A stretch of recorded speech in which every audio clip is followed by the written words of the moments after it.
매일 성경과 함께하는 오늘의 큐티 시간입니다.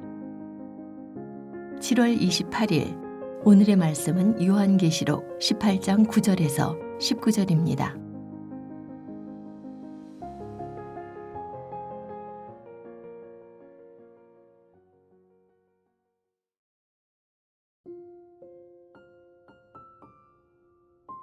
그와 함께 음행하고 사치하던 땅의 왕들이 그가 불타는 연기를 보고 위하여 울고 가슴을 치며 그의 고통을 무서워하여 멀리 서서 이르되 화이또다 화이또다 큰 성 견고한 성 바벨론이여 한 시간에 네 심판이 이르렀다 하리로다.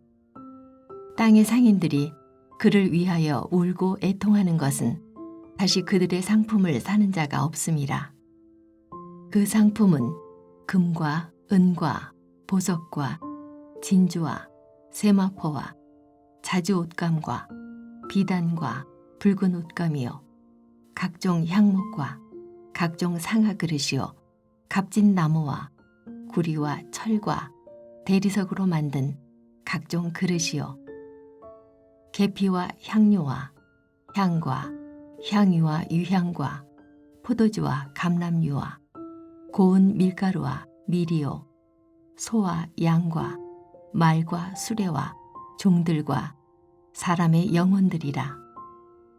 바벨론아, 내 영혼이 탐하던 과일이 내게서 떠났으며 맛있는 것들과 빛난 것들이 다 없어졌으니 사람들이 결코 이것들을 다시 보지 못하리로다.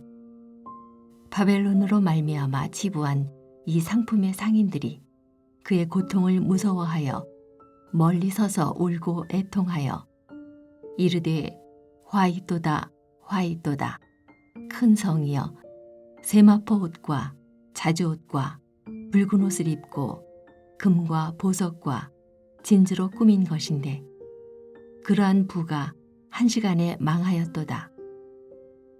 모든 선장과 각처를 다니는 선객들과 선원들과 바다에서 일하는 자들이 멀리 서서 그가 불타는 연기를 보고 외쳐 이르되 이 큰 성과 같은 성이 어디 있느냐 하며 티끌을 자기 머리에 뿌리고 울며 애통하여 외쳐 이르되 화이또다 화이또다 이 큰 성이여 바다에서 배부리는 모든 자들이 너의 보배로운 상품으로 치부하였더니 한 시간에 망하였도다.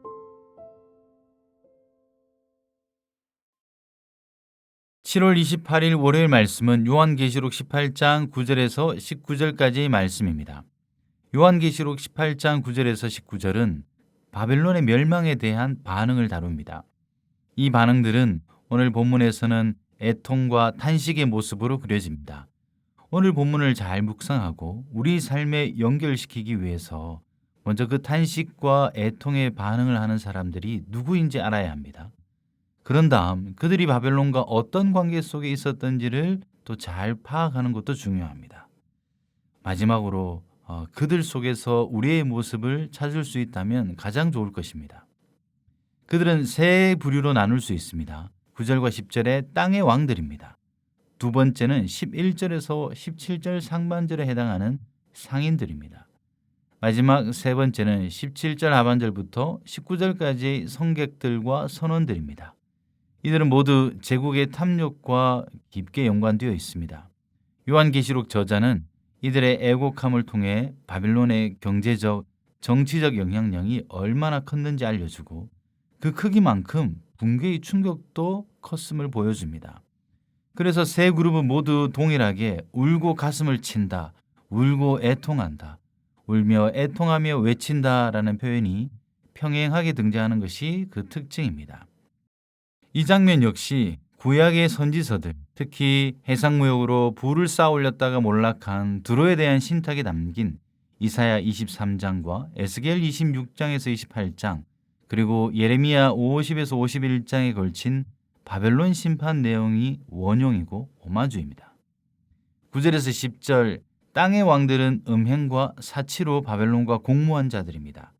그들은 바벨론의 불타는 모습을 보면서 화로다 화로다 라고 애통합니다.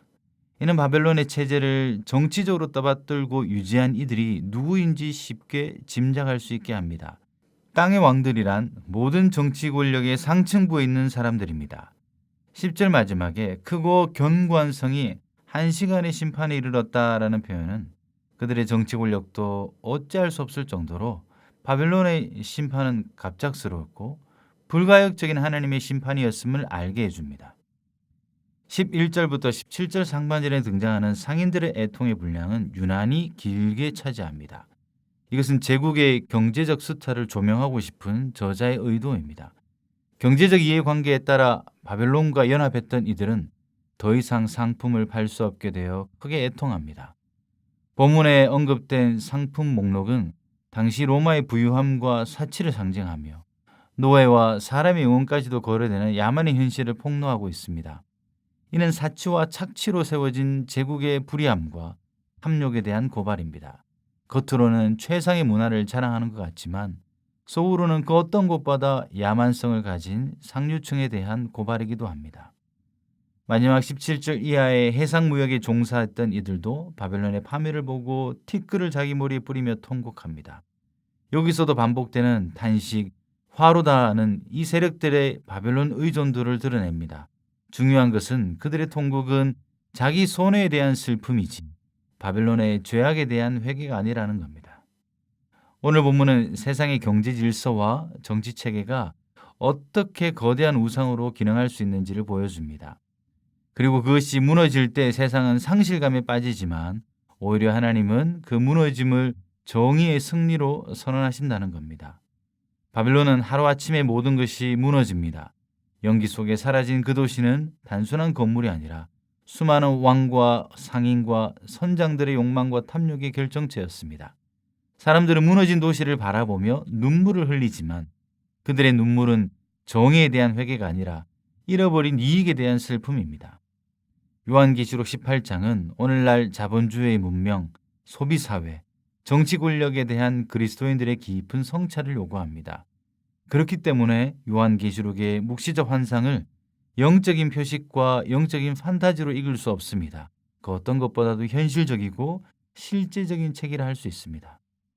어제 본문에서 바벨론의 실체를 우리의 삶으로 가져오는 것이 핵심이었다면 오늘 본문은 우리는 그 바벨론에서 어떤 이들이 어떤 식으로 기생하고 연대하고 공모하는지 돌아보는 것이 아닐까 합니다.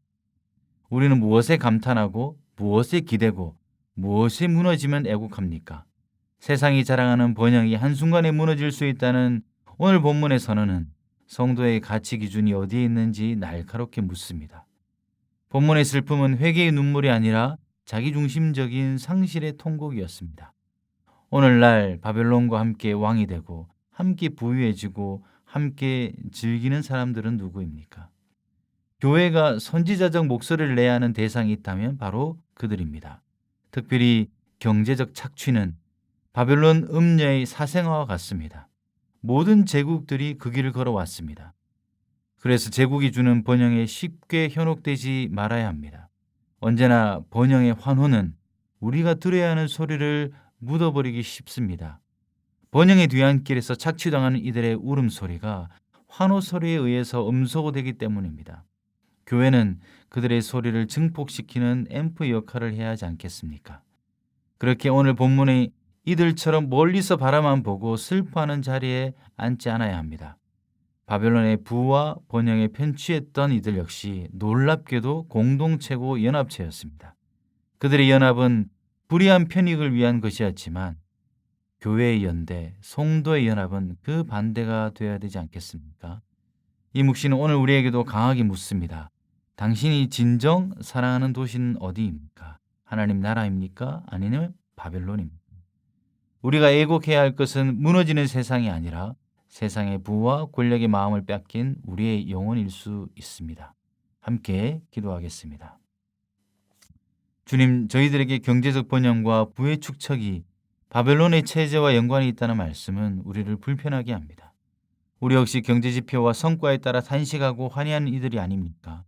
그렇기에 오늘의 말씀이 참으로 수술칼과 같기를 원합니다. 우리 안에 바벨론의 체제를 다루는 하나님의 날카로운 메스가 오히려 우리를 살아날 수 있도록 도와주시옵소서. 예수 그리스도의 이름으로 기도드립니다. 아멘.